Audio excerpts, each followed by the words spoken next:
Kasus pembunuhan yang melibatkan keluarga kembali terjadi di Bandar Lampung. Seorang wanita dibunuh keponakannya. Pembunuhan bermotif sakit hati tersangka karena tidak diberi uang oleh korban.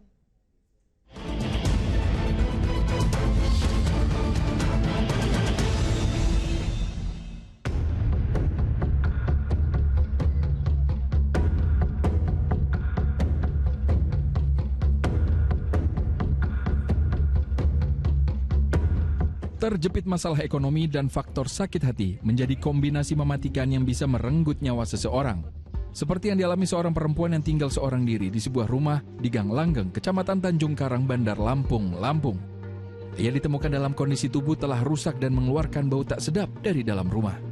Kematiannya diketahui setelah pihak keluarga curiga ponsel korban tidak bisa dihubungi selama 3 hari. Hasil pemeriksaan awal, perempuan 50 tahun itu tewas akibat luka penganiayaan di bagian leher. Pemeriksaan di TKP dan observasi polisi mengarah pada keponakannya.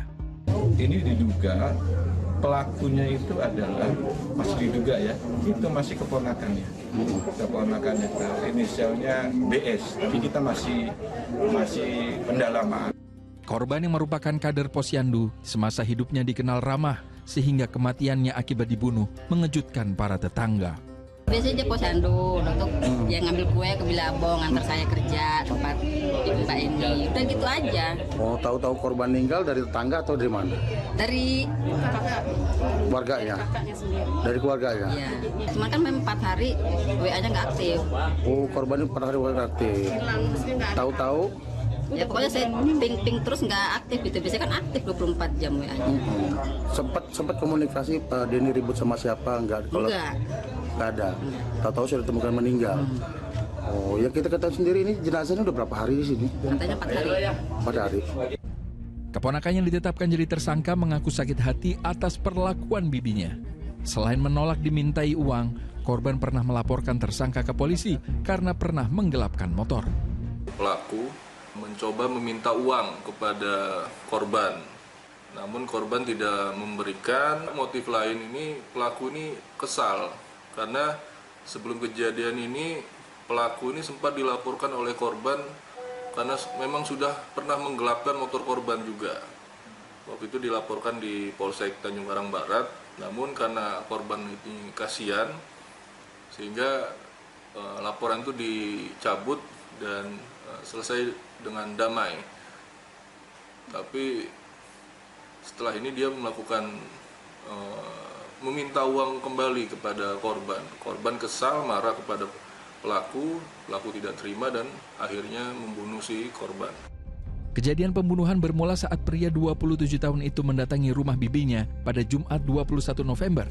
Dalam pertemuan ia meminta uang namun ditolak oleh sang bibi. Rupanya penolakan itu membuat pelaku nekat.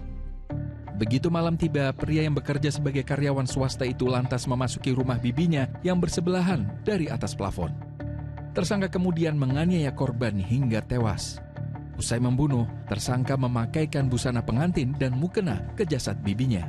Kepada korban, pelaku memakai baju pengantin dan mukena. Tidak lama kemudian terdengar adzan subuh dan pelaku sholat subuh di samping dari korban. Tersangka juga merampas sejumlah harta korban, diantaranya ponsel dan motor korban yang kemudian dijual dan uangnya digunakan untuk bermain judi daring dan mengkonsumsi ganja. Pelaku menggadaikan motor kepada seseorang berinisial R di daerah Merbau, Mataram seharga 6 juta rupiah dan uang hasil jual motor serta gadaikan motor dihabiskan untuk main judi slot. Atas perbuatannya, tersangka dijerat pasal pembunuhan berencana dengan ancaman hukuman 20 tahun atau penjara seumur hidup. Hari Susanto melaporkan dari Bandar Lampung.